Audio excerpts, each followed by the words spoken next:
Bonsoir à tous, c'est une grande joie de se retrouver tous ensemble pour cette nouvelle émission de CTMI, ce question-réponse. Et comme la dernière fois, j'ai la joie d'accueillir avec moi Fabien Larrubarbe de l'île Maurice. Fabien, c'est une joie de t'avoir avec nous ce soir.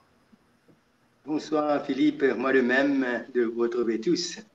On va passer encore une fois un bon moment dans la parole. Exactement, exactement. Et on retrouve encore une fois, merci d'être avec nous, Jocelyn Seri de l'île de la Réunion. Bonsoir Jocelyn. Bonsoir Philippe, bonsoir Fabien et bonsoir tout le monde. Heureux d'être là avec vous.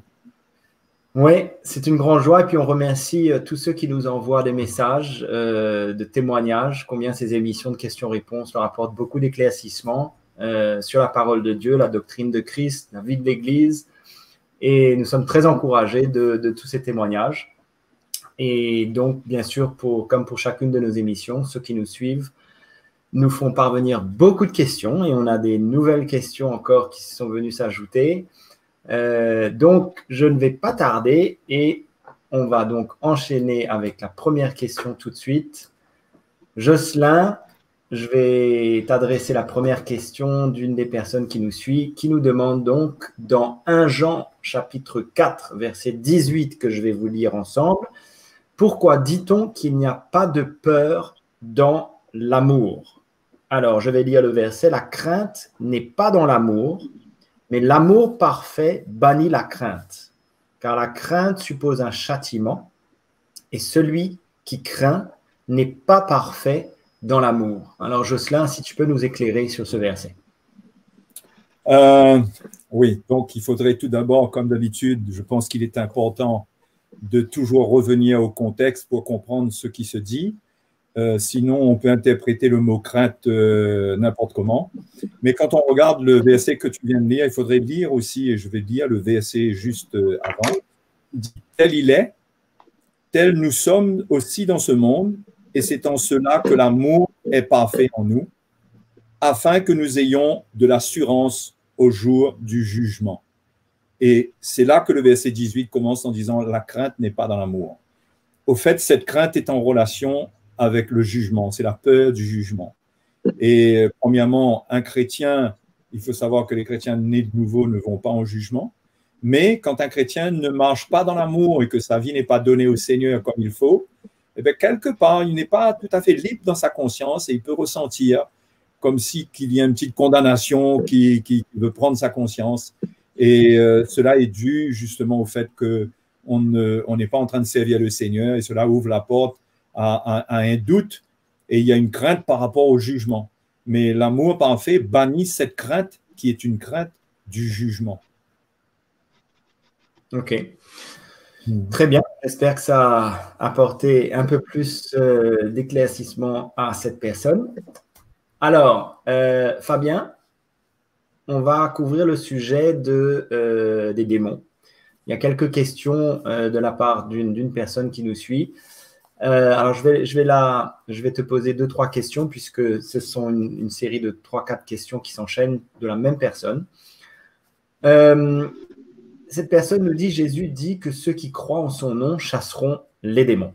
Alors, dans quel contexte peut-on appliquer ce passage? Comment reconnaître la présence de démons chez une personne? Comment fait-on? Est-ce par l'imposition des mains? À toi, Fabien. Alors, dans quel contexte? C'est que, premièrement, c'est quand on obéit au commandement du Seigneur qui nous dit allez prêcher la bonne nouvelle à toute la création. Et c'est dans ce contexte qu'on va témoigner, annoncer la bonne nouvelle. Et c'est comme Jésus nous dit dans Marc 16, les miracles qui vont accompagner ceux qui auront cru, c'est en annonçant la bonne nouvelle. S'il y a quelqu'un qui est opprimé, possédé, ben c'est le Saint-Esprit accompagne cette parole et la personne est délivrée. On a cette autorité que le Seigneur lui-même nous donne pour chasser les démons. Et on peut voir aussi dans Marc 16 qu'il nous dit qu'il s'en allait à prêcher partout.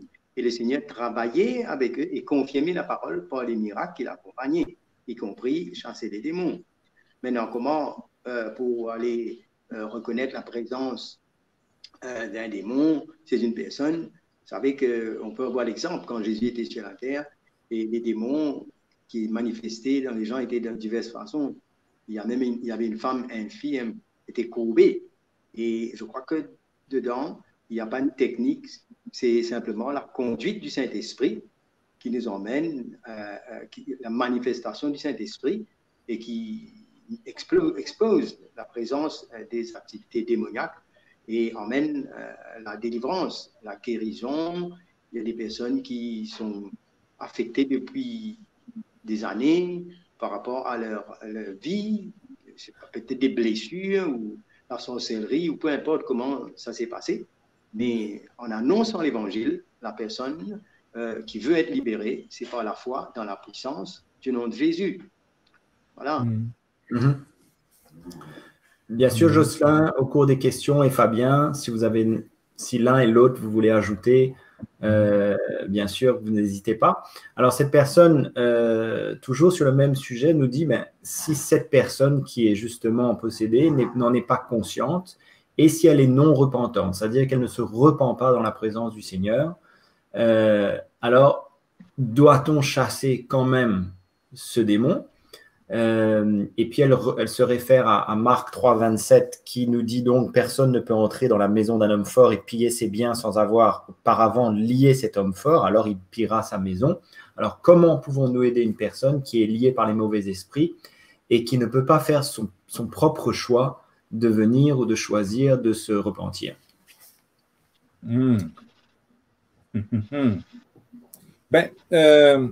Je pense que Jésus ne demandait pas, lorsqu'il chassait les démons en Israël, il ne demandait pas le consentement des gens. Il y a des moments où il ressentait que, tout simplement, parce qu'il est souverain dans sa décision, il était conduit comme ça, de chasser le démon. Et donc, il ne s'agit pas de savoir s'il y a une... Parce que là, on rentre plus dans l'exorcisme plus profond, où là, on va aller chez quelqu'un, questionner la personne parce qu'elle est troublée. Mais il y a des concours de circonstances qui font que quelqu'un vient spontanément à l'église ou dans une évangélisation. Et là, on n'est pas obligé de se poser des questions. Et en priant pour la personne, on réalise qu'elle est tourmentée par des démons et on chasse le démon. Je crois que personne ne va venir se plaindre de la délivrance d'une telle personne, même si cela s'est fait sans son consentement. Donc, je ne pense pas qu'il y a absolument, à moins que ce soit un enfant ou une circonstance particulière qui fait qu'on doit être sage.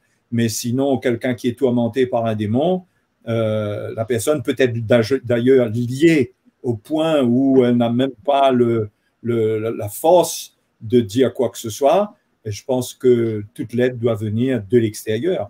Et encore une fois, c'est conduit, c'est pas un échappatoire de dire cela, mais c'est conduit par le Saint-Esprit qu'on fait les choses. On peut ressentir spontanément ce qu'on a besoin de faire.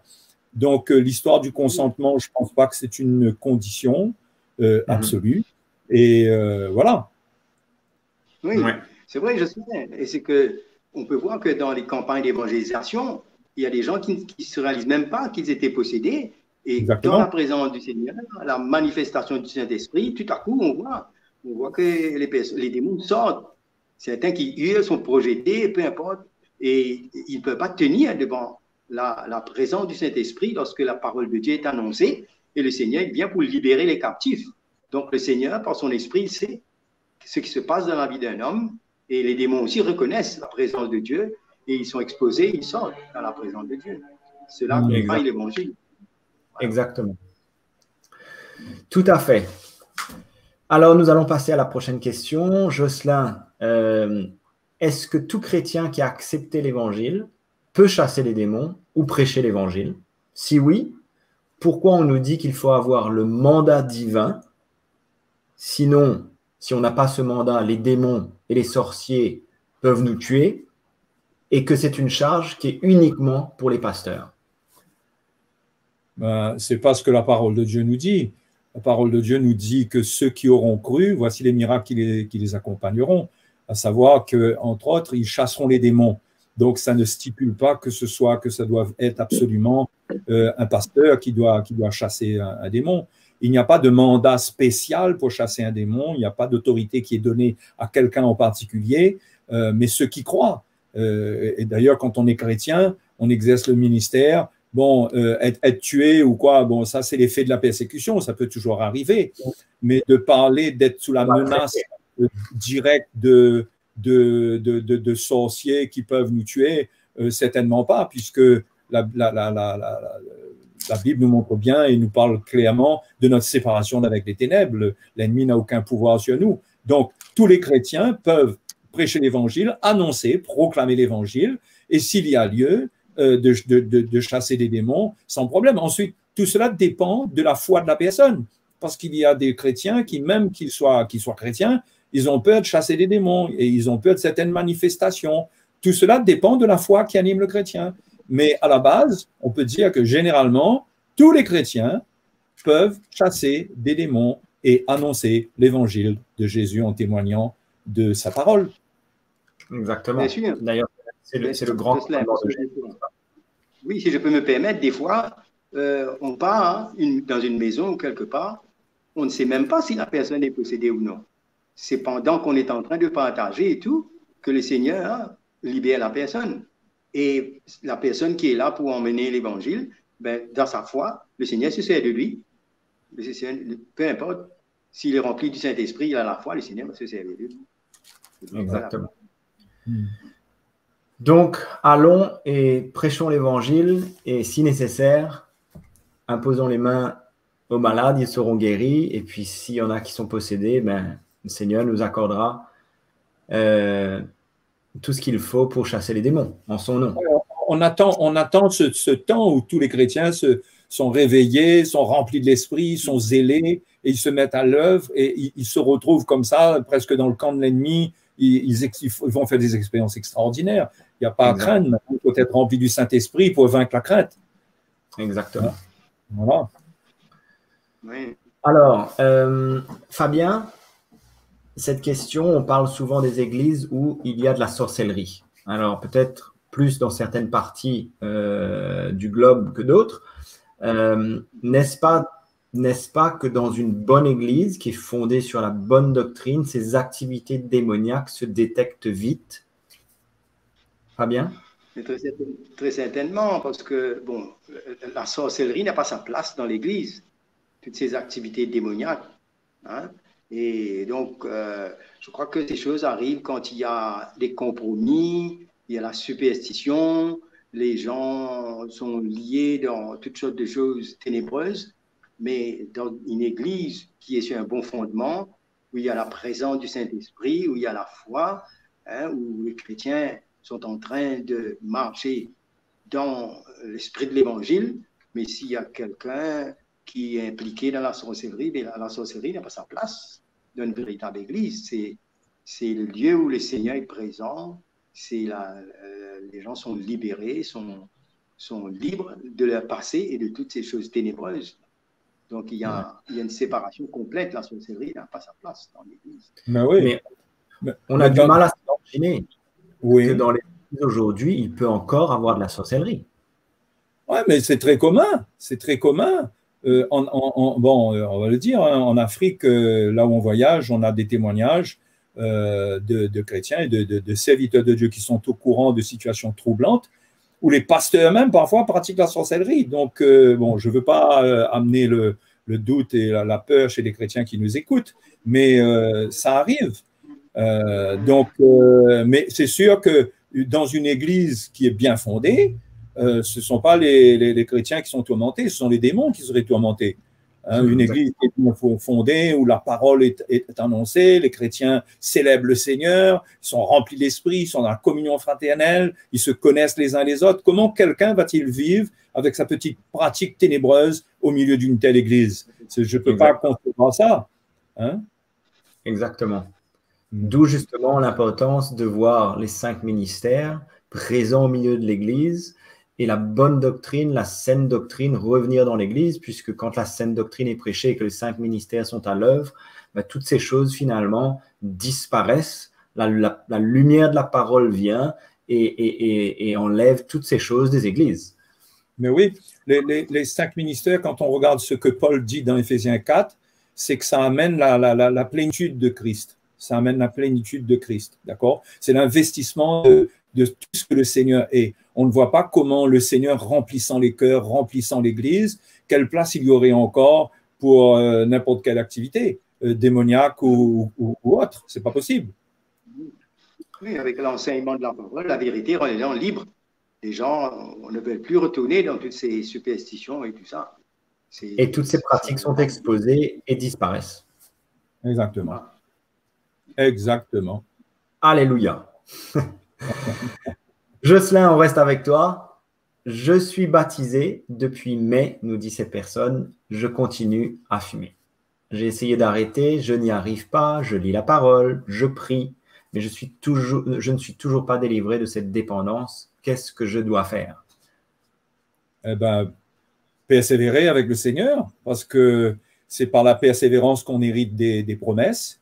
D'accord? Il y a des choses dont on est débarrassé dès le premier jour, mais il y a des addictions, il y a des formes de passion qui ont créé une addiction chez la personne, et ça peut prendre un peu plus de temps pour qu'on soit libéré. Donc, il faut pas que cette personne se décourage, mais il faut savoir que le Seigneur, il connaît exactement sa vie et voit surtout son cœur, c'est ça qui est important. Il faut savoir que sous la grâce, le Seigneur regarde au cœur.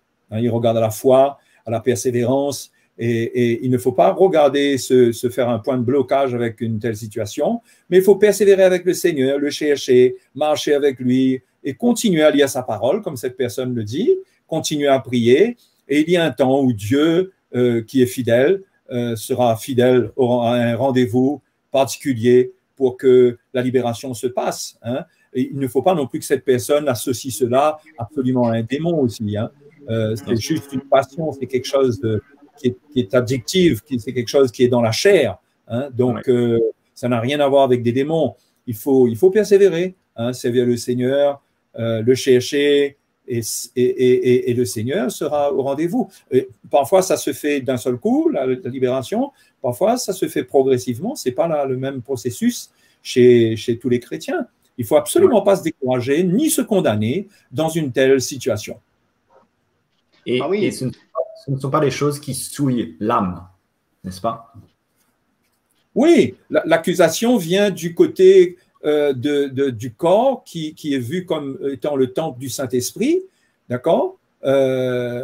Mais la purification totale même du corps et de tout ça, ben c'est sûr qu'il y a des péchés qu'on arrête de pratiquer. Il y a des choses, quand un chrétien est converti, ça s'arrête.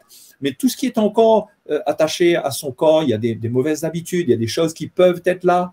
Donc ça peut prendre du temps. Hein, ça peut prendre du temps. Il ne faut absolument pas se décourager ni se condamner. Oui. Le salut est instantané, mais il y a la marche vers la perfection où le Saint-Esprit continue à travailler. Il y a plusieurs domaines dans la vie d'un chrétien. Certains ont une vie. Et c'est vrai, certains, dès qu'ils se convertissent, ils peuvent être libérés de la cigarette, libérés. Le Seigneur peut intervenir. Mais il y en a d'autres qui, ça prend du temps. Mais il ne faut pas être légaliste. Il y a un temps où le Seigneur fait les choses, mais pourvu que la personne s'est repentie réellement et ne veut pas, et n'aime pas son péché, et est en train de marcher chez le Seigneur, et dans ce cas, le Seigneur voit, il y a un temps où le Seigneur fait les choses. Je crois que là, Fabien, tu as touché un point important, c'est qu'il ne faut pas aimer ce qu'on sait qui n'est pas bon. Et tant qu'on n'approuve pas, parce que la repentance, c'est un état d'esprit qui est continuel, où l'on n'approuve pas ce qui est des ténèbres. Quand on a cette attitude-là nous garde en contact avec la justification. Nous sommes dans la justification quand on garde une attitude où on n'accepte pas, par attitude, le péché dans notre vie, si on peut définir cela comme le péché. D'accord? Et je crois que là, tu as marqué un point, mon frère. Et oui, la personne dit « j'ai essayé ».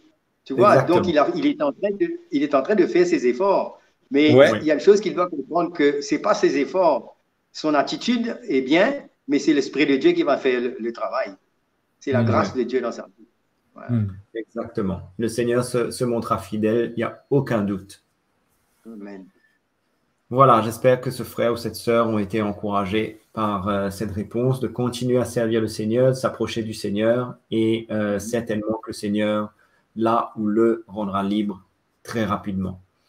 Alors, Jocelyn, mon église ne prêche pas l'évangile, ou peu, elle pratique la dîme, elle suit toutes les fêtes de l'Ancienne Alliance, le pasteur est une femme, mais elle est aussi beaucoup dans l'apparence, avec différentes tenues, des perruques, du maquillage. Moi, je suis en Christ, je suis baptisé depuis peu, et je ne veux pas m'éloigner du Seigneur. Dois-je fuir cette église? Jocelyn et bien sûr Fabien, tu interviens quand tu veux. Mais déjà, à la manière dont ce frère ou cette sœur décrit la situation, il me semble qu'il a déjà jugé de lui-même la situation. Ouais. Ce que cette personne doit savoir, c'est que nous ne sommes pas redevables à des hommes ou à une organisation pour notre salut. Nous sommes tout d'abord redevables au Seigneur. Donc, nous avons la liberté, si nous discernons que quelque chose n'est pas bon, n'est pas normal, qu'il y a là une mauvaise doctrine, nous avons la liberté de ne pas fréquenter un tel endroit. Maintenant, ça, c'est selon la conviction de cette personne. Mais d'après tout le descriptif que cette personne fait, on dirait qu'il y a déjà une décision dedans, il demande juste une confirmation. Nous ne pouvons pas, bien sûr, confirmer quoi que ce soit, mais c'est certain que si on a estimé, on a discerné que la doctrine n'est pas de Christ et qu'il y a toutes sortes de mauvaises choses qui sont en cours dans cette église, ben c'est certain que ce chrétien doit avoir la liberté de chercher une église où la saine doctrine sera enseignée. Hein, et ça, c'est sa responsabilité à lui. La Bible dit que chacun portera son propre fardeau. Dans Corinthiens, Paul dit que les Macédoniens se sont d'abord donnés au Seigneur, puis à nous. On se donne au Seigneur tout d'abord, puis il y a des bergers qui sont dignes dans leur manière de servir Dieu. Voilà, il y a cette liberté pour ce chrétien de prendre sa décision en toute bonne conscience, sans encore une fois, se poser 1000 questions. Bien sûr, c'est une question, c'est pas facile de prendre une telle décision. Mais si on a vu, et pour nous c'est clair, il ne faut pas avoir peur. Exactement. Oui. Et puis Jocelyn, tu vois, une telle personne peut sembler avoir peur de croire, peut-être il aurait pu même avoir une pression sur lui de croire que il est en train de faire la division. Alors que quand quelqu'un veut fuir des fausses doctrines, ce n'est pas la division. Il est en train de chercher de tout cœur la vérité du Seigneur. Exactement. Donc la division, c'est quand il y a des bagarres dans la chair pour chercher ses intérêts ou quoi que ce soit. Mais quand on est en train de chercher à plaire au Seigneur et de fuir tout ce qu'il faut, là, ce n'est pas la division. C'est simplement, on se sépare pour ce qui vient de Dieu. Je crois que c'est un point très important que tu soulignes, Fabien, puisque l'Esprit du Seigneur va nous donner, à ceux qui ont soif de la vérité, de revenir à la vérité de sa parole, un discernement pour justement discerner ce qui est juste, ce qui n'est pas juste, ce qui est de la vérité, qui ne l'est pas. Et je crois que cette personne qui nous écrit, justement, a discerné certaines choses. Donc, comme disait Jocelyn, ben, quelque part, il y a une décision qui a peut-être probablement déjà été prise dans son cœur.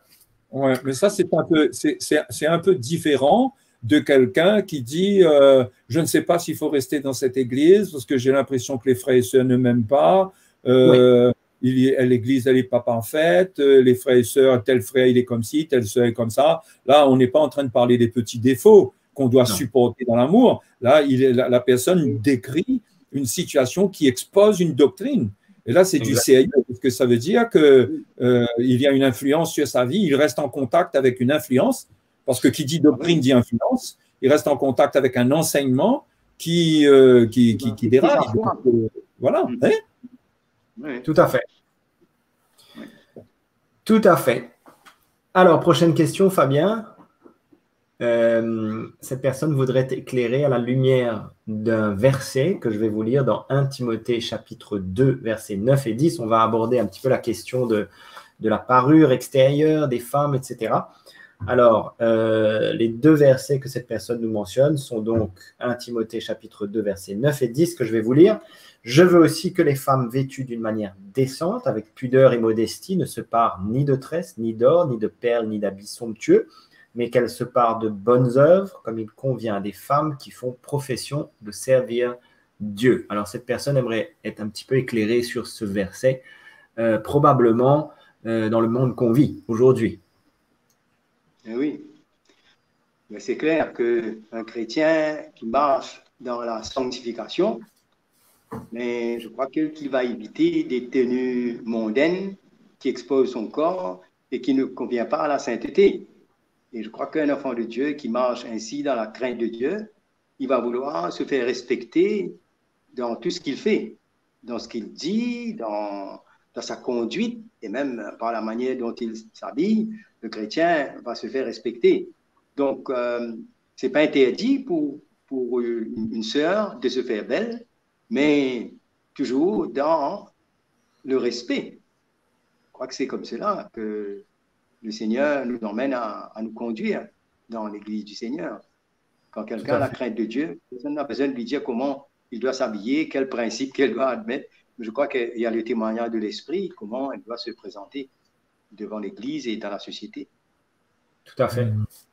Et je vais enchaîner justement, Jocelyn, avec une question qui suit toujours sur le même sujet. Cette personne nous dit, j'aimerais savoir si justement le port des bijoux par une chrétienne est une abomination à l'Éternel. Oui, il n'y a rien dans la Bible qui stipule qui fait ce genre de déclaration. Déjà, la notion d'abomination, bon, c'est une notion qui vient plus de l'Ancien Testament.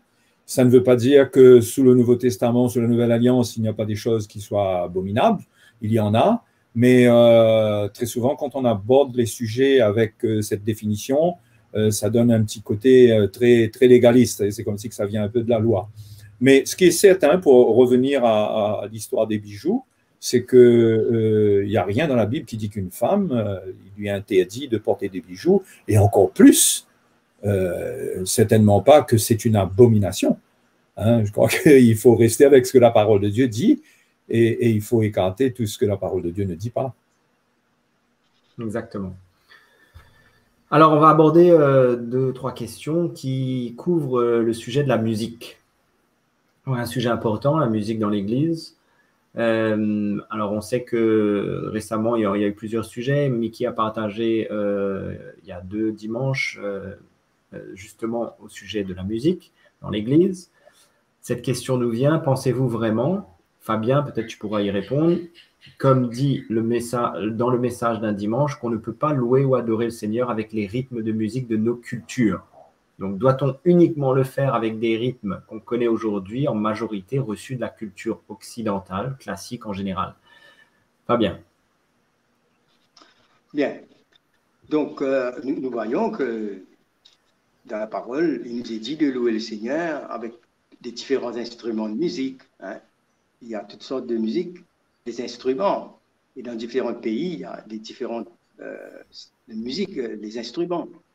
Le problème n'est pas les instruments, c'est celui qui joue l'instrument de musique, sur quel rythme, parce qu'il y a des rythmes qui sont pervertis et qui sont inspirés de l'esprit du monde et qui ont un effet sur les émotions, qui excitent la chair.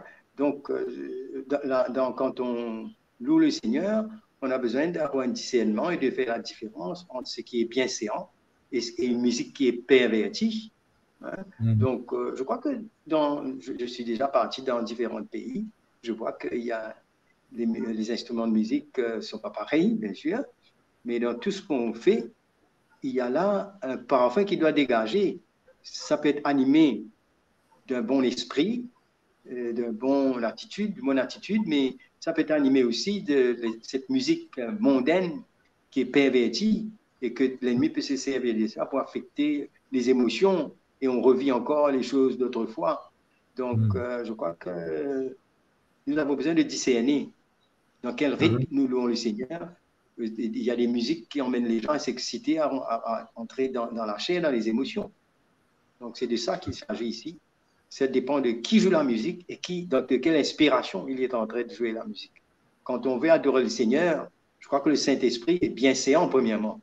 On ne rentre pas dans un rythme qui joue avec nos émotions, qui nous emmène dans des réactions charnelles. Ouais. Je pense que c'est bon de savoir quand même qu'il est reconnu que Satan, avant sa chute, avait principalement un ministère d'adoration proche du trône et qu'il connaît la musique. Hein, il a été presque créé pour ça et donc il sait l'utiliser et dans sa chute, il a entraîné avec lui toute cette musique, et cela se reflète, sa chute se reflète dans la musique mondaine. Donc, il nous faut faire attention parce qu'il y a de la musique qui est pervertie, qui est corrompue, comme le diable lui-même s'est corrompu lorsque l'iniquité a été trouvée en lui. La musique transpire cette iniquité, ce péché, cette nature qui est rebelle envers Dieu et qui veut simplement faire des choses qui ne plaisent pas à Dieu.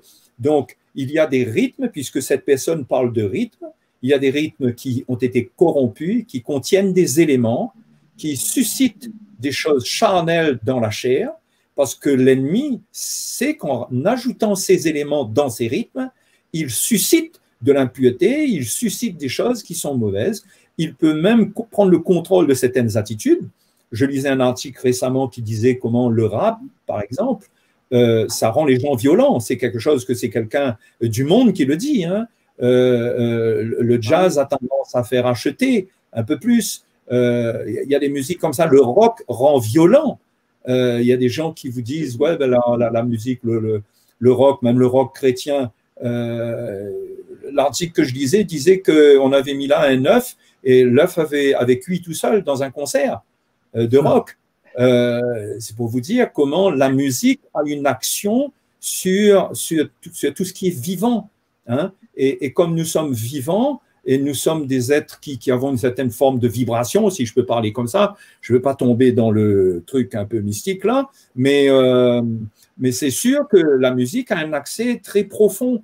Donc, la rythmique, surtout que la rythmique s'adresse au corps, il faut savoir que la musique elle est faite de trois parties, la mélodie, l'harmonie et le rythme, de même que l'homme a été créé esprit, âme et corps. Et la mélodie se rapporte davantage à l'esprit.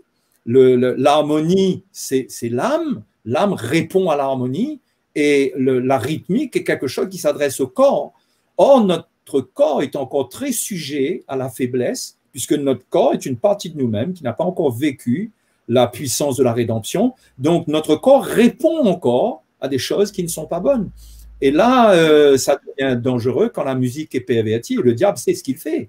Donc, les chrétiens ne devraient pas être naïfs. Ils doivent savoir que ce n'est pas une question que c'est chrétien ou c'est pas chrétien, mais il y a des rythmes qui suscitent vraiment de mauvaises choses, qui réveillent la chair et le péché dans le chrétien. Oui, on peut aller dire même que la musique, ça agit sur le subconscient des gens. Hein? Et ensuite, on voit des résultats. On peut voir que les gens, certaines personnes, ils sont adonnés à toutes ces musiques perverties. Et quand ils sortent de là, le fruit de cela, comme tu dis, ils sont violents, ils commettent des abominations et tout. Mais c'est parce que ces musiques peuvent aussi être influencées par les esprits mauvais. Tout ça, c'est dangereux. Alors que tu te souviens quand Saül était animé d'un esprit mauvais, David est venu jouer et venait jouer la musique pour le calmer. Donc, pour nous montrer que la musique a un effet sur l'homme, à l'intérieur de l'homme. C'est clair. Donc, une musique pervertie, c'est dangereux. On a besoin de louer le Seigneur dans la bienséance avec une musique qui est agréable, qui a un bon parfum. Mais par contre, dans l'exemple que tu donnes, on voit qu'une musique saine, elle est apaisante. Une musique saine, ça apaise, ça contribue à la libération, au soulagement émotionnel, intérieur de quelqu'un. Hein, ça marche comme ça. Exactement. Oui. Jocelyn, toujours sur la musique, justement. Est-ce mauvais d'écouter une musique chrétienne au sens propre du terme, chantée par un pasteur qu'on estime aujourd'hui s'être égaré ou est tombé dans les hérésies? Ça dépend, parce qu'il y a des pasteurs qui, avant de tomber dans les hérésies, ils ont eu le temps de composer des chants qui étaient inspirés du Seigneur. Donc, on ne va pas être légaliste et du coup, quand quelqu'un tombe dans une hérésie, remettre en question les chants qui ont été inspirés du Seigneur. Ce qui est inspiré du Seigneur appartient au Seigneur, ne lui appartient même pas, parce que c'est Dieu qui lui a inspiré les chants. Donc, des chants qui ont été inspirés dans une phase où la personne était saine, je dirais saine d'esprit, je ne parle pas de folie, mais je parle en termes de doctrine et de foi, je ne vois pas où est le problème de louer le Seigneur sur un chant comme ça. Maintenant, quelqu'un qui aujourd'hui un pasteur qui est dans l'hérésie et qui vient avec ses nouveaux chants, on peut être certain qu'il vient avec ses chants, il transporte, ces chants vont transporter sa nouvelle doctrine et son hérésie. Donc, il peut transmettre des choses mauvaises. C'est là qu'il faut un discernement, mais il ne faut pas quand même tout remettre en question dès l'origine. Bien sûr. Ah oui, c'est un peu comme on dit, on ne jette pas le bébé et le bain. Alors, c'est un peu comme… Alors, dire qu'un chrétien, il emmène quelqu'un au Seigneur, hein, et c'est vrai, la personne est sauvée et tout, mais après, lui, après quelques années, il rétrograde. Mais ce qu'il a fait est bien. Ce qui a été conduit dans l'esprit, c'est bien. Dieu ne regrette pas ce qui a été fait, ses dons et ce qui était bien. Mais la condition de l'homme, après, ça, c'est autre chose. Mais les chants inspirés, ça reste inspiré. Hein. Oui. On ne dira pas que la conversion de cette personne qui l'a emmené au Seigneur n'était pas bonne parce qu'aujourd'hui, il est dans les hérésies. Ce qui s'est passé d'être Dieu, c'est bon, c'est OK. Exactement. Voilà. Alors, je voudrais juste en profiter pour accueillir, avant qu'on continue, tous ceux qui nous ont rejoints peut-être en cours d'émission. Et je suis Philippe Devers et j'ai avec moi le pasteur Fabien Larhubarbe de l'île Maurice et Jocelyn Seri de l'île de la Réunion pour répondre à toutes vos questions. Alors, je vous rappelle que bien sûr, vous pouvez visiter notre site web ctmi.org où vous trouverez beaucoup de contenus très édifiants avec des études bibliques, des prédications, beaucoup de matériel qui vous seront d'un grand encouragement dans votre marche chrétienne. Alors, on continue avec nos questions. Fabien, et bien sûr, encore une fois, Jocelyn, tu es libre d'intervenir. Nous abordons un sujet parfois un petit peu controversé, puisque la personne nous demande, puisque notre sabbat est dans le Seigneur, pourquoi se retrouver le dimanche pour le culte? Moi, j'ai lu quelque part dans Corinthiens qu'il était question de faire une collecte. Et Paul dit, mais que chacun, le premier jour de la semaine, mette à part ce qu'il pourra. Et puis, voilà, il y avait cette collecte. Mais c'était simplement parce que c'était le jour le plus approprié. Mais ce n'était pas une annonce pour un culte de dimanche. Et nous pouvons voir dans les Actes des Apôtres que les chrétiens se réunissaient chaque jour. Ils étaient dans la communion fraternelle, ils faisaient la fraction du pain. Donc, il n'y a pas dans la Nouvelle Alliance un jour qui remplace le sabbat. On ne trouve pas ça dans les enseignements des apôtres. Il n'y a pas un jour spécial qui remplace le sabbat. On peut imaginer que l'Église primitive qui vivait en Israël, le jour le plus approprié pour eux pour célébrer le Seigneur, ça devait être le samedi, puisque ça devait être le jour où il n'y avait pas d'activité, ou peut-être qu'ils ne travaillaient pas. Moi, je pense ça comme ça. Hein. Donc, c'est pas un choix. Célébrer le Seigneur, se retrouver au culte de dimanche, c'est pas un choix spirituel. C'est un choix pratique. C'est le jour du congé, c'est le jour où on a le jour le plus long de la semaine, où on est le plus disponible. Donc, c'est un jour que l'on consacre au Seigneur, certainement d'une manière spéciale, mais pas d'une manière religieuse, pas parce que c'est le jour qui a été ordonné pour remplacer le sabbat. Ça, absolument pas, ça n'a rien à voir. Ce n'est pas un choix spirituel. C'est clair. Alors, concernant la dîme, Jocelyn, comment les pasteurs vivront-ils si on ne paie plus la dîme? Alors, la question, c'est justement, est-ce qu'on doit toujours payer la dîme? Et comment les pasteurs vivront si on ne paie plus la dîme? Peut-être tu peux nous éclairer sur ce sujet. Ce frère ou cette sœur est d'un très bon cœur de penser au pasteur. Mais la question de la dîme, ce n'est pas… la question n'est pas comment est-ce que les pasteurs vont vivre. La question est-ce que c'est biblique, c'est quelque chose qui se trouve qui est relié à la Nouvelle Alliance, de donner la dîme. C'est à cette question qu'on doit répondre. Pour le reste, c'est sûr que le Seigneur a sa manière de prendre soin des serviteurs de Dieu. Il y a des serviteurs de Dieu qui travaillent, qui sont en même temps dans le ministère. Il y a des serviteurs de Dieu qui ont des églises qui peuvent prendre soin d'eux. Donc, l'Église prend soin d'eux. Mais ce n'est jamais dans un rapport légaliste d'application de la loi, comme quoi il faut donner la dîme pour assurer le soutien du pasteur. On ne donne pas à l'Église pour assurer le soutien du pasteur. Bien sûr qu'on donne parce que l'Église, ça fait partie, bien sûr, de la volonté du Seigneur de prendre soin de ceux qui annoncent l'Évangile, c'est tout à fait biblique, mais on donne, on ne donne pas forcé, on donne de tout cœur, on ne donne pas parce qu'on se sent obligé ou parce que le pasteur il est misérable, on le donne parce que Dieu nous le demande, on veut plaire au Seigneur, et ça n'est jamais attaché à une question de dîme. Donc, le Seigneur, lui, le pasteur, il saura comment faire. S'il doit travailler, s'il y a assez d'offrandes, parce que quand il prêche l'évangile, il va prendre soin de ses brebis. Et la Bible dit que les brebis donnent le lait au pasteur. S'il prend bien soin de ses brebis n'auront aucun mal à partager le lait et le laine avec le pasteur. S'il ne prend pas bien soin de ses brebis, il aura des brebis chétives. Comment est-ce qu'il pourra se nourrir de brebis chétives? Donc, tout est une question que le berger donne sa vie pour ses brebis et les brebis, en retour, bien sûr, de tout cœur, donnent le lait et le laine, une image des offrandes volontaires. Exactement. Oui, c'est dans cet esprit que l'apôtre Paul parle. Et il n'a pas été question de la dîme quand Paul parle dans Corinthiens. Il dit, mais si nous avons semé parmi vous les biens spirituels, est-ce une grosse affaire si nous moissonnons vos biens temporels? Donc, il parle ici d'une relation, il parle ici d'un cœur de ceux qui aiment l'Église et qui s'aiment pour l'Évangile. Et c'est comme ça qu'il dit, mais de même que le Seigneur a ordonné à ceux qui annoncent l'Évangile de vivre de l'Évangile. Cela nous montre que là, il ne remplace pas les sacerdoces lévitiques, comme si il y a ces hommes qui le servent vont avoir la dîme de tous les revenus pour vivre. Non, il ne mentionne même pas la dîme ici.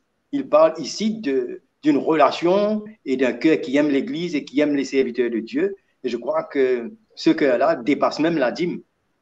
C'est comme ça que nous voyons des hommes et des femmes donner abondamment, dépassant tout cela et soutenir l'Évangile parce qu'ils sont animés par l'amour de Dieu, par le Saint-Esprit et la communion fraternelle qui existe. Dieu pourvoit, le besoin de certains sont pourvus dans l'Église, certains travaillent. De toute manière, le Seigneur, quand on voit l'apôtre Paul, d'ailleurs lui-même, il travaillait aussi. À un moment donné, il s'est privé de ce droit de participer à ce besoin-là. Mais quand même, on peut voir qu'il y a la vie de l'Église et qui est une liberté qui n'est pas limitée à la loi de l'Ancien Testament, à la dîme. Il n'est pas mentionné dedans. Tout à fait. Donc, il n'est plus question qu'on ne paye plus la dîme, on ne paye plus la dîme, oui, puisque ça relate cette prescription et cette règle de l'Ancien Testament qui était de donner 10% de nos revenus. Donc ça a disparu, ça ne veut pas dire qu'on ne va pas, bien sûr, soutenir le royaume de Dieu de tout notre cœur maintenant, non plus imposé par un principe de 10%, qu'on appelle la dîme, mais maintenant de tout cœur. Donc, si la dîme n'est plus là, ça ne veut pas dire qu'on ne va pas soutenir le royaume de Dieu de tout notre cœur. Mais bien sûr, mais ça va être dans la liberté, ça va être dans la liberté, parce que la loi, c'est un régime d'obligation, et ça va contre l'esprit de la Nouvelle Alliance que d'avoir des obligations, d'être obligé de faire des choses. C'est dans la liberté. Alors Fabien, on va parler de l'onction d'huile. On connaît ce verset dans Jacques chapitre 5 qui nous parle bien sûr qu'au verset 14, quelqu'un parmi vous est-il malade, qu'il appelle les anciens de l'Église, que les anciens prient pour lui en loignant d'huile au nom du Seigneur. Alors, est-ce que l'utilisation des onctions d'huile aujourd'hui peut être justifiée par ce verset? Fabien? Écoutez, oui, parce que là, l'apôtre Jacques nous parle ici, si quelqu'un est malade, qu'il appelle les anciens, et puis, s'il a commis des péchés, s'il s'humilie, se repent, et on fait l'onction d'huile. Donc, ça résume simplement, c'est une représentation de simplement la présence du Saint-Esprit.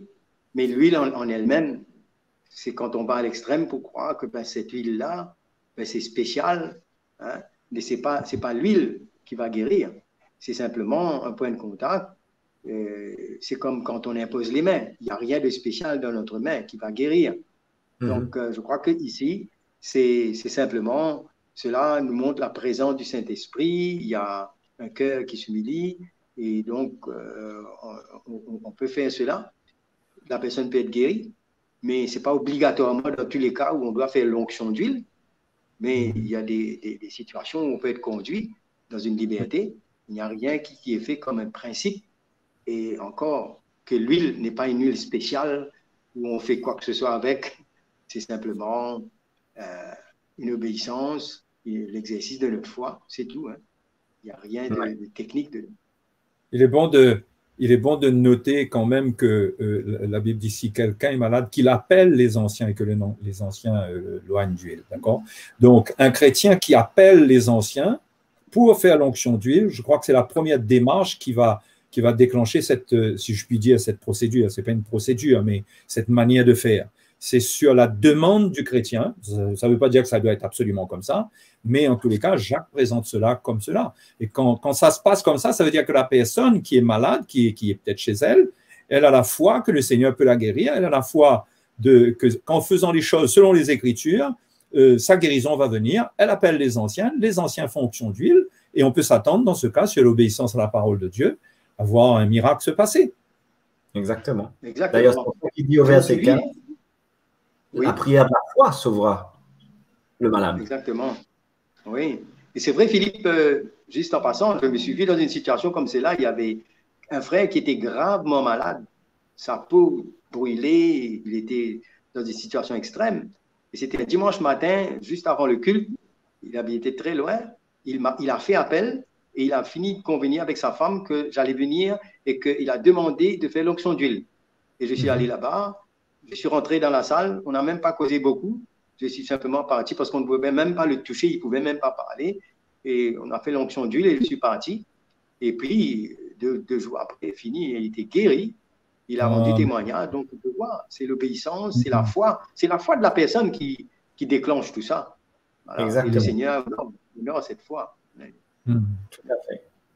Donc, oui, et ce que disait Jocelyn est primordial. D'ailleurs, c'est ce que la parole nous dit. Hein. C'est vraiment cette démarche de foi de la personne qui ressent qu'il a besoin justement de cette onction des anciens.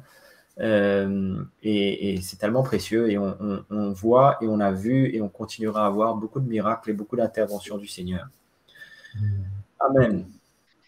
Alors, Jocelyn, tu voulais ajouter quelque chose, pardon? Non, enfin pas moi. Jocelyn, on reste avec toi. Pourquoi l'Église ne fête pas la fête des tabernacles? Bon, premièrement, c'est tout simple. La fête des tabernacles, c'est une fête de l'Ancien Testament. Les chrétiens ne réalisent pas qu'on ne peut rien pratiquer de l'Ancien Testament, parce que pour pratiquer quoi que ce soit comme cette fête, la fête des tabernacles, il faudrait être dans les conditions du peuple d'Israël, parce que la loi donnait toute la procédure, comment faire, tout le protocole pour faire la fête, et il fallait des éléments, il fallait des rameaux, il y a des choses bien précises qui étaient demandées. Or, comment aujourd'hui, dans n'importe quel pays, on va pouvoir fêter la fête des tabernacles si on n'a pas ces éléments-là?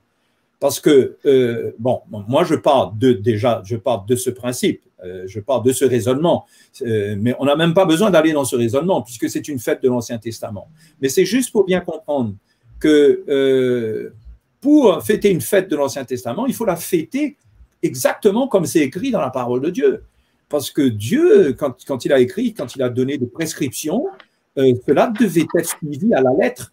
Et ça amène une forme de malédiction de vouloir fêter les fêtes de l'Éternel à notre manière. Parce que quand on est sous la loi, on doit faire les choses exactement comme la Bible demande. Or, c'est impossible de fêter la fête des tabernacles ici à l'île de la Réunion. Comment on va faire ça? Est-ce qu'on a toutes les plantes? Est-ce qu'on a tout ce qu'il faut, tout ce que la Bible dit? Donc, voilà. Bon, ça, c'est un point. Et puis, il faut savoir que toutes les fêtes ont été accomplies en Christ pour nous.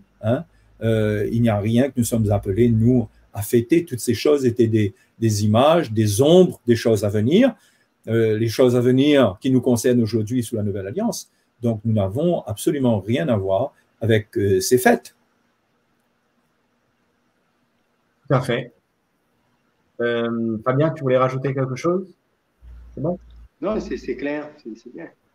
Alors, on va aborder un petit sujet important, c'est la formation des pasteurs. Alors, cette personne nous demande, est-ce que la formation d'un pasteur est biblique? C'est-à-dire, est-ce que quand quelqu'un reçoit l'appel, par exemple, pour devenir un ancien, ou l'appel pastoral, comme cette personne nous dit, est-ce que la formation ou l'école pastorale est obligatoire, nécessaire?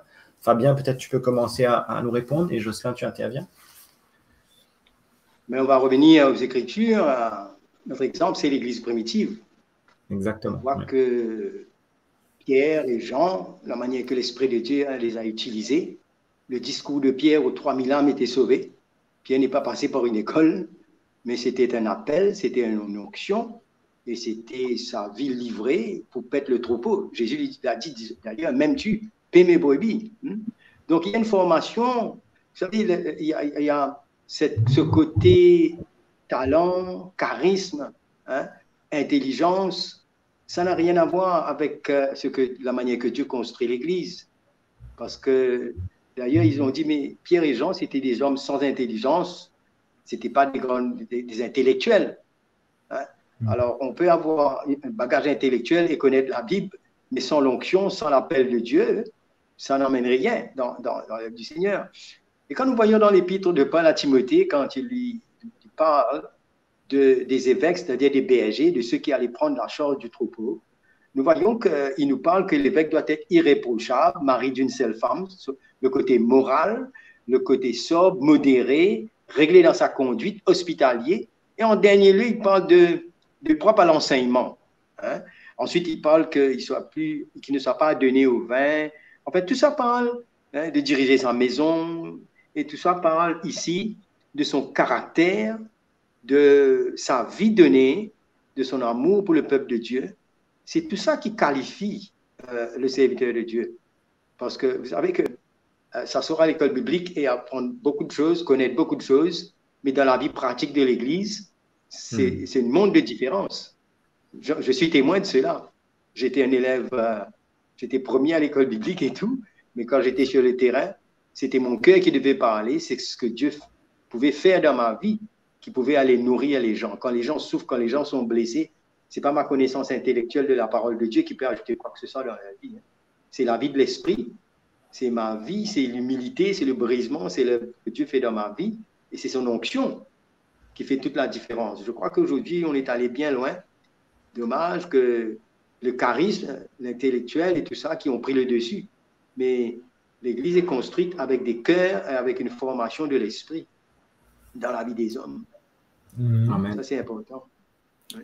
Oui, il y a un aspect de la formation, si je puis dire, qu'on trouve avec Timothée. Paul dit à Timothée, tu as suivi de près mon enseignement, mes résolutions, mes projets, mon amour, ma douceur, etc. Et je crois que c'est ce qui manque aujourd'hui, ce qui peut manquer aujourd'hui pour quelqu'un qui est appelé du Seigneur, c'est d'avoir des serviteurs de Dieu qui marchent devant lui et qui peuvent lui transmettre l'Évangile, non pas comme un enseignement intellectuel, mais comme un style de vie où celui qui suit, celui qui voit, il apprend même non pas d'une manière intellectuelle, mais son cœur est interpellé, son cœur est touché, et c'est pas quelque chose qu'on apprend assis sur une chaise, mais c'est en participant à la vie du serviteur de Dieu. Et c'est comme ça qu'il y a cette part de formation qui se fait dans la vie de ceux qui veulent servir le Seigneur. Donc, ce n'est pas… On a transformé, du fait de ce manque de vrais serviteurs de Dieu, on a fait de l'Église un genre d'école où on apprend la doctrine. Donc, celui qui veut diriger l'Église, il doit apprendre la doctrine du système de cette Église. Et tout passe par la tête, par l'intelligence.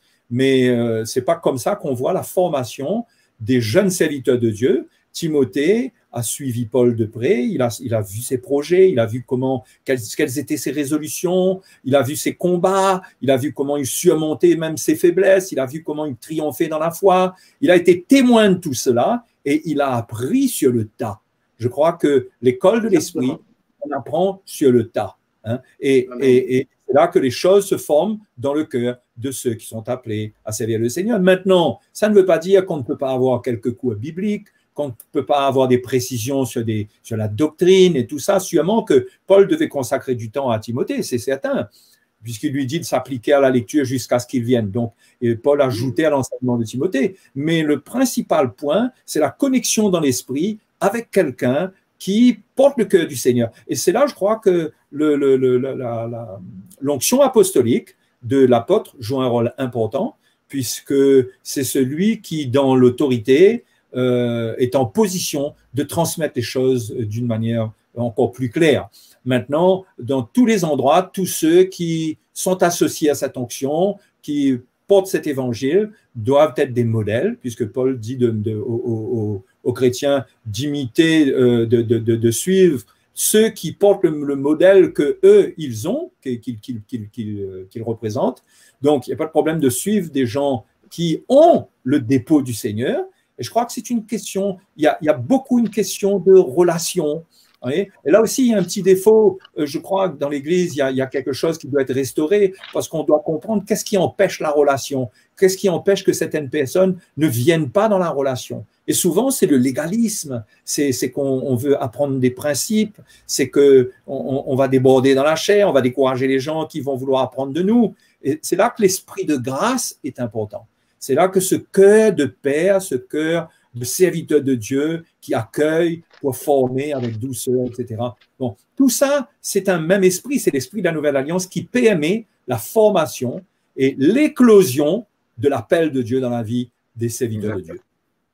Finalement, ce n'est pas l'école biblique. Si quelqu'un va suivre une école biblique, ce n'est pas ça qui le qualifie en tant qu'ancien. Ce qui le qualifie d'abord, c'est l'appel de Dieu sur sa vie. Est-ce qu'il a vraiment l'appel de Dieu? Et malheureusement, c'est vrai que beaucoup dans le monde suivent une école biblique et finalement ensuite deviennent pasteurs ou anciens.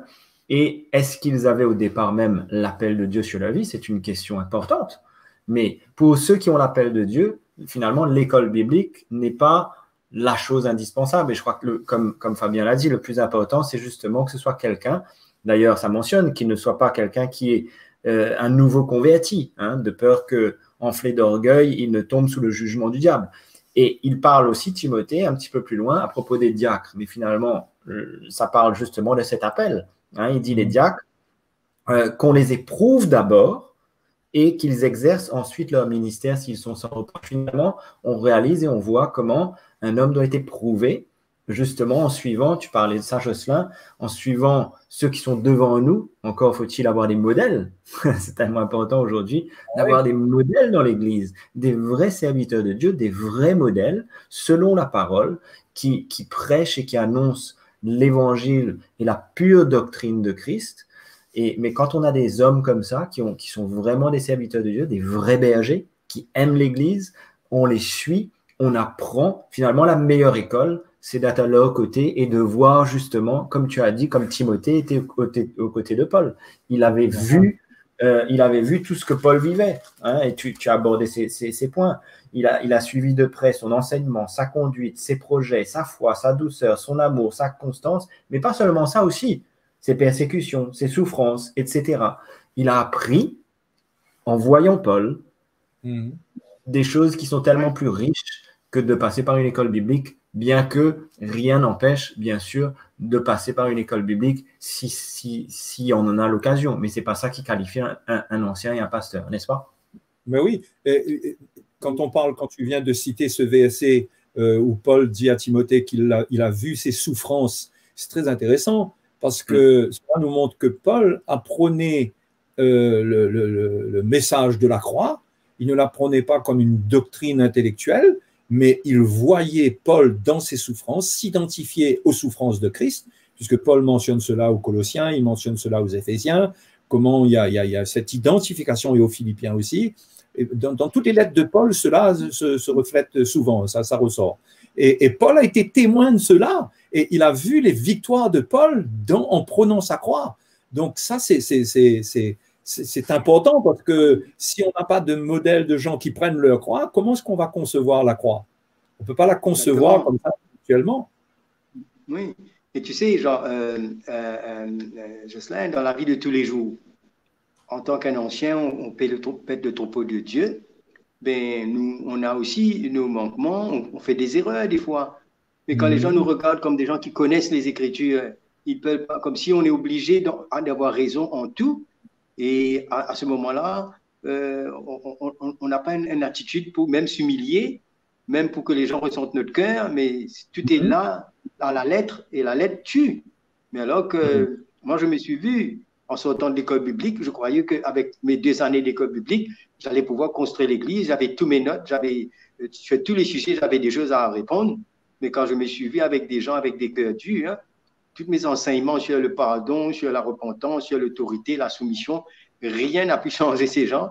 Il a fallu que j'aille devant eux et que je m'humilie mon cœur pour gagner leur cœur. Et la relation s'est établie. Et aujourd'hui, on sert le Seigneur ensemble.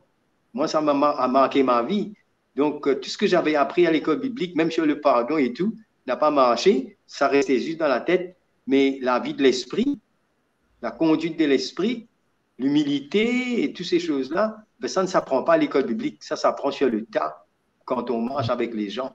Et l'onction de Dieu en nous, le chemin où nous emmenons à perdre notre vie, à aimer l'Église au point de ne pas chercher notre intérêt. Tout cela ne s'apprend pas juste à la lettre, mais c'est une vie que le Seigneur nous emmène à faire l'expérience dans la vie de l'Église tous les jours. Ça dépasse l'intellectuel. D'ailleurs, Paul même a dit, il n'y a pas parmi vous beaucoup de charges selon la chair. Alors que beaucoup d'études n'est pas nécessairement la sagesse de Dieu. Hein. On peut apprendre des principes de la Bible, mais la vie de l'esprit, c'est autre chose. Hein. Ouais. Je crois que c'est important. Oui, Jocelyn, tu voulais dire ajouter quelque chose? Non, je dis que le service de Dieu, ça se relâche, ça se construit, l'esprit du bon service dans les relations avec des gens qui transportent le bon esprit. C'est pourquoi un serviteur de Dieu, il ne doit pas se comporter comme quelqu'un qui est parfait, qui est derrière un pupitre, il se détache de tout le monde et il enseigne de loin, mais les gens nous connaissent, les gens voient nos réactions, ils voient aussi notre humilité, ils voient quand on se trompe, qu'on se repent, et c'est ça qui est important, c'est ça la vie de l'Évangile. Mais d'en faire une religion avec des hommes de Dieu qui sont détachés des autres, ça crée comme une élite qui est inapprochable. Et c'est dommage parce que ça décourage même ça peut même décourager ceux qui ont l'appel du Seigneur sur leur vie. Tandis que de voir le service de Dieu comme quelque chose où nos faiblesses sont tolérées, où il y a de la place pour qu'on fasse de l'erreur. Et comment c'est important d'apprendre cela dans une relation avec des gens qui sont humbles. Et ça, c'est à mon avis, un grand manquement dans le corps de Christ aujourd'hui. Oui, et je me vois finalement ça fait 30 ans maintenant qu'on se connaît, et 30 ans que j'ai appris j'étais un nouveau chrétien, je venais de rencontrer le Seigneur il y a quelques mois quand je vous ai rejoint, et je réalise finalement le parcours, et je vois aujourd'hui que j'ai grandi dans le Seigneur à vos côtés, en voyant comment vous serviez le Seigneur, comment toute cette équipe d'anciens, de serviteurs de Dieu, avec lequel nous sommes unis aujourd'hui depuis tellement d'années, et ce même évangile, ce même message qui nous unit, j'ai grandi à vos côtés, je vous ai vu vivre dans vos familles, dans vos maisons, je vous ai vu servir le Seigneur, donner vos vies, mais ça a été pour moi finalement la plus grande expérience pour moi dans l'appel de Dieu que j'avais sur ma vie. Et c'est tellement précieux finalement, c'est beaucoup, comme tu as dit, ça ne s'apprend pas dans les livres, ça s'apprend sur le terrain en voyant des modèles comme nous avons aujourd'hui. Nous avons la grâce d'avoir des modèles devant nous. Et c'est vrai que peut-être il n'y a pas ces modèles-là partout. Donc, voilà, tout ce que nous pouvons, c'est encourager les chrétiens de chercher des modèles, hein, et de chercher des églises où il y a des vrais modèles et des vrais bergers. N'est-ce pas? Exactement. Exactement. Très bien. Une dernière petite question avant qu'on se sépare, une question à mon sens très, très brève probablement. Jocelyn, donner son sang est-il un péché? Est-ce qu'il y a un problème de donner son sang aujourd'hui? On réalise que de plus en plus on est appelé à donner son sang à droite, à gauche pour divers besoins, hein, parfois pour un proche, parfois pour une cause. Alors est-ce qu'il y a un problème finalement de donner son sang? Mais, non seulement il n'y a pas de problème, mais le Seigneur lui-même nous enseigne que la manifestation de l'amour vient par le don de notre vie. Si quelqu'un a besoin de sang pour vivre et qu'il faut donner notre sang, c'est une manière de donner notre vie, parce que la vie de la chair est dans le sang, hein, c'est ce que la parole de Dieu nous enseigne. Donc, le sang, c'est un élément biologique, c'est un élément physiologique, naturel. Ce n'est pas quelque chose de spirituel qui engage quelque chose de spirituel. Donc, c'est comme faire un don d'un organe. C'est une occasion extraordinaire de faire une bonne œuvre, si on peut le faire, pour sauver des gens. C'est absolument, c'est extraordinaire. Il n'y a aucun problème. Amen. Oui, je ne vois pas, il n'y a aucune place où la Bible nous interdit de donner son sang. Je suis en train de réfléchir que dans le point de vue pratique, alors dire que quelqu'un allait mourir dans quelques temps et qu'on lui donne son sang, il arrive à vivre et maintenant on lui parle du Seigneur et il accepte le Seigneur, il est né de nouveau. Gloire à Dieu. On se réjouit. Alors donc, c'est... je crois que... Alors, pour certains, ça risque d'être un petit peu plus compliqué que pour d'autres. Moi, je sais que si on me retire une pinte de sang, je ne sais pas si je vais probablement tomber dans les pommes. Alors, pour certains, c'est un petit peu plus... Ça dépend de la constitution. Ouais. Mais voilà. Certainement que c'est une bonne chose et au contraire. Ouais. Voilà. Mais bien, merci beaucoup, mon frère Fabien et Jocelyn, d'avoir été avec nous ce soir. C'était une bénédiction de vous entendre, d'avoir été un petit peu plus éclairé. Et merci à tous les deux d'avoir été avec nous ce soir. Mais c'est une joie, mon frère Philippe. Et puis, on est heureux de bénir. On espère que les auditeurs sont bénis par nos partages. Et voilà, c'est une joie pour nous de servir le Seigneur et même au-delà de nos frontières, de là où on habite. C'est extraordinaire. Exactement. On a répondu selon nos moyens avec notre cœur, avec l'amour du Seigneur. Ouais. Est-ce que cela puisse encourager? Voilà. Voilà. Tout à fait. Alors, et puis on voudrait surtout vous remercier, vous tous qui nous suivez, qui sont tellement fidèles. Et donc, n'oubliez pas, vous pouvez continuer à nous suivre, bien sûr, sur Facebook, sur YouTube. Et puis, continuez à nous envoyer vos témoignages. Ça nous encourage énormément. Et bien sûr, de nous laisser des questions, puisque sans vos questions, forcément, il n'y a pas de questions-réponses. Donc, nous allons nous retrouver le 29 octobre. Alors, notez bien cette date, 29 octobre pour notre prochain questions-réponses. Et nous aurons une bonne surprise. Donc, ne manquez pas de nous rejoindre le 29 octobre. Et ce sera très encourageant. Voilà. Alors, entre-temps, que le Seigneur vous remplisse de sa grâce, vous accompagne, soit avec vous, continuez à le servir, continuez à grandir dans sa parole. Et on se retrouve très vite. À très bientôt. Merci d'avoir été avec nous.